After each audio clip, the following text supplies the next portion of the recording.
Halo kawan Puan, selamat datang di program Her Story, wadah informasi dan edukasi perempuan bersama saya Siti Hodijah. Her Story adalah program kerjasama Komnas Perempuan dan Kementerian Komunikasi Informatika Republik Indonesia. Pada program hari ini, kita akan membahas tentang COVID, tapi sebelum itu saya akan memperkenalkan narasumber kita pada hari ini. Sudah bergabung bersama kita Ibu Alimatul Kiptiah. Beliau adalah akademisi, pimpinan pusat Aisyah, sekaligus komisioner Komnas Perempuan. Beliau juga sering menulis artikel tentang isu gender dan perempuan. Baik, langsung saja kita sapa. Apa kabar Bu Alim? Baik Mbak Siti, terima kasih. Alhamdulillah, sehat ya Bu ya?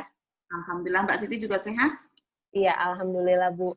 Langsung saja kali ya Bu ya, tentang kita akan membahas tentang COVID. Jadi bagaimana sih Bu situasi perempuan di semasa COVID ini, terutama kelompok-kelompok perempuan yang mengalami kerentanan? Oke, jadi begini ya, kalau kita membahas tentang bagaimana sih dampak kebijakan COVID ini terhadap isu-isu perempuan ya, mengapa perempuan itu banyak mengalami kerentanan pada masa COVID-19. Jadi menurut saya begini, kerentanan perempuan itu bagian daripada persoalan gender yang ada di masyarakat. Nah, persoalan gender yang ada, bahwa ada 3 hal yang menyebabkan ketidakadilan gender di masyarakat. Yang pertama adalah terkait dengan konstruksi sosial budaya tentang gender, ya. Yang kedua adalah paham atau penafsiran agama yang bias gender, dan yang ketiga adalah kebijakan yang netral ataupun bias gender. Nah, 3 hal ini menjadi akar persoalan yang bisa menyebabkan ketidakadilan gender. Oleh karena itu, kalau kita bawa ke persoalan COVID-19 ini bagaimana? Apa persoalan-persoalan yang muncul di masa COVID-19 ini yang dialami oleh perempuan karena ketidakadilan gender, gitu ya. Nah, pertama tadi misalnya terkait dengan konstruksi sosial budaya dan juga seringnya berkelindan dengan kebijakan dan juga paham agama, misalnya terkait dengan pemahaman konservatif bahwa namanya pekerjaan rumah tangga dan mengasuh anak itu adalah pekerjaan perempuan misalnya. Nah, ini ketika semuanya harus dikerjakan dari rumah, baik belajar maupun bekerja, maka bagi keluarga yang mempunyai pemahaman seperti itu menjadi persoalan. Yaitu apa? Persoalannya adalah beban ganda yang sangat berlebih kepada perempuan gitu, sehingga dia bisa sering capek, dia bisa sering stres gitu karena persoalan-persoalan beban yang berlebihan yang ada tadi gitu.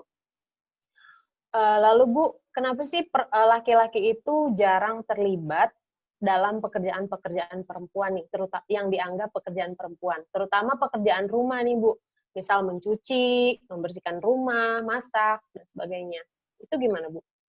Jadi gini ya, coba kita melihat tentang bagaimana perubahan keluarga tradisional feodal ke keluarga urban modern. Kalau kita lihat, zaman dulu keluarga tradisional feodal itu yang namanya pekerjaan publik dan juga pekerjaan produksi itu adalah wilayah laki-laki. Sedangkan pekerjaan domestik dan reproduksi itu adalah wilayah perempuan. Nah, pada saat ini itu sudah mulai menyatu ya. Karena apa? Karena ya kita harus berterima kasih dong kepada para feminis yang sudah memperjuangkan gitu ya. Yang mana sekarang ini posisi publik itu tidak hanya dipersepsikan oleh laki-laki posisi itu, tapi juga bisa ditempati oleh perempuan. Misalnya kita pernah punya presiden perempuan, banyak anggota DPR perempuan, sekarang sudah punya 9 rektor perempuan di Indonesia misalnya. Itu kan pejabat-pejabat publik. Lalu yang kedua, domestik ya. Domestik itu perempuan masih melakukan di sana, tetapi laki-laki saya kasih tanda tanya di situ. Sebenarnya 4 area ini adalah pekerjaan-pekerjaan yang tidak selalu kemudian melibatkan organ-organ reproduksi, tidak. Walaupun kita bicara reproduksi, bisa kok laki-laki itu juga bisa melakukan pekerjaan reproduksi dalam arti pengasuhan, menurut saya. Jadi kalau kita memahami antara kedudukan laki-laki dan perempuan di masyarakat kita itu sering memahami bahwa misalnya ini laki-laki, ini perempuan gitu ya. Perempuan itu sering dianggap lebih rendah daripada laki-laki. Karena itu ketika perempuan ini masuk ke dunia yang dianggap laki-laki, dia diangkat derajatnya. Tetapi ketika laki-laki itu masuk ke dunia perempuan, ini seolah-olah turun derajatnya. Katakanlah, kalau saya mau pakai celana jeans, olahraga, itu masyarakat nggak masalah. Tetapi kalau misalnya kan ada Mas Inge di sini mau pakai rok, pasti banyak yang ketawa. Kenapa? Karena alam bawah sadar ya, alam bawah sadar kita itu menunjukkan bahwa seolah-olah mempersepsikan perempuan itu menjadi nomor 2. Sehingga ketika laki-laki itu masuk ke dunia perempuan, itu menjadi turun derajatnya, tetapi tidak sebaliknya. Itu dari sisi psikoanalisa ya, dari sisi persoalan psikologis. Yang kedua, dari sisi ekonomi jelas. Tidak banyak atau bahkan tidak ada yang menggaji seorang suami atau bapak yang terlibat ikut ndulang anak dan ngulek sambel. Nggak ada yang menggaji itu.